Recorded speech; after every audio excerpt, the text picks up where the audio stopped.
The only 5 books that I'll be reading for the rest of my life. At least so far, I only have these 5 books. And I think it's enough. If you're new here, welcome. My name is Edel, and I really love to talk about books. I'm sorry if I sound weird right now because my voice is kind of sore. The first book is a mandatory read that I think everyone should read this book at least once. This is a short book, but it leaves really impactful. It is really impactful, at least for me. This book really made me rethink anything about my life. Although before reading this book, I know that I need to live my life the way that I really want. However, this book made me double realize it, and it's just so beautifully written. Whenever I want to redirect my life and feel discouraged to do it, I will reread this book because life is too short to be doing something that I don't want. It's my life, so I don't want to be regretting everything in my deathbed when I cannot change anything. Although it's only 91 pages long, this book will leave an impactful side in your life. The second book is Alone Between the Ether. This book really has a special place in my heart. I read this 4 years ago and I still think about it. Like the characters and the way Olivia Blake wrote about love story. This is so raw and the complex characters feel so relatable. Regan and Aldo both suffer from mental illness, so this book has its own trigger warning, which you should check before reading this book. I'm sorry, my voice is I don't like how it sounds now. But basically, this is a love story with so many emotions in it. And I'll be rereading this soon because the last time I read this is 4 years ago. So I kind of forget some details that I want to remember it now. Other than that, this book has so many quotes that I think everyone should read it. There's so many things that I underline. So many lines touch my heart.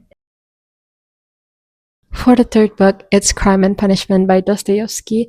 I've recently read this. I already made a review video about this book, and the way I talk about this book on that video just made me realize how love how I love this book. This book talk about guilt, faith, and how human brain sometimes works. We're human full of flaws, and this book just described it like that. I don't think Dostoevsky have flaws. After reading this book, it feels like he knows everything about human brains, and I'm really looking forward to read another one of his works. This book really made me feel like I need to put faith in God in everything that I did in my life or will do in the future. No matter how bad we screwed up, there's always redemption and there's always a way out. Even if you think that it's never gonna be over. Like when I read this book, I thought the punishment will never be over and there will no reassurance for him because he's the one who did the crime. But no, I was wrong. All the good deeds that he did in the past truly help him in the future. She thought it's over for him, but it's not. It's never really over.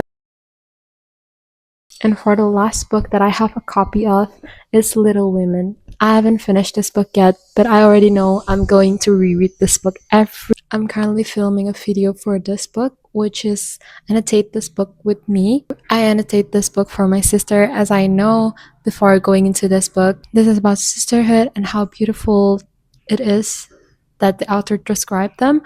And Joey and Rachel loved this book. And Friends, if you watch Friends, you will know about it. So I deep reading this book. I'm 100 pages in, and I already know that I'll be rereading this book every Christmas. That's how impactful it is. It just resembles me and my sister very much, and my mom. So this book kind of reminds me of my childhood and how I used to feel like towards my sister. I mean, I only have one sister, which is an older one, and she's like who? I don't know which one is she, but it feels like a mix of characters is us. If that makes sense, I'll finish this soon, ASAP, because I'm currently reading 3 books. And for the fifth book, I don't have the copy right now because I'm lending it to my cousins. She needs a nonfiction recommendation and I give it to her. It's called When Things Don't Go Your Way. This book, it's so impactful. It's one of my all-time favorite too. I gave it 5 star, and all of this is a 5 star, by the way. It's a Buddhist belief, and I'm not a Buddhist myself, but I've seen so many beautiful points that the Buddhists make, at least in that book. I don't know much about Buddha tradition or culture, but from that book, I can see that it's so beautiful. There's just so many things that I get from the book. I heavily annotated in my Kindle because it is that impactful for me. I want my cousin to read it. That book teach me so much that right now I can just live in peace. Like I used to be overwhelmed or overthink over anything, like trivial matters even. But after reading that book, I just feel, what is it called? I don't know how I'm supposed to say it and describe it, but that book just made me see how to make peace with myself and with others, because all of that just circle around our hearts and our doing. Yeah, I'm just gonna say, please read that book. So I cannot describe it that much, but when you read the book, you can feel that you reflect and think about everything that you've done in your life that will help you. So, if you're having that kind of problem and you want to find peace, or you just, when things don't go your way, like things don't go the way you want to, you can read that book. Okay, so that's all of the books that I'll be rereading for the rest of my life.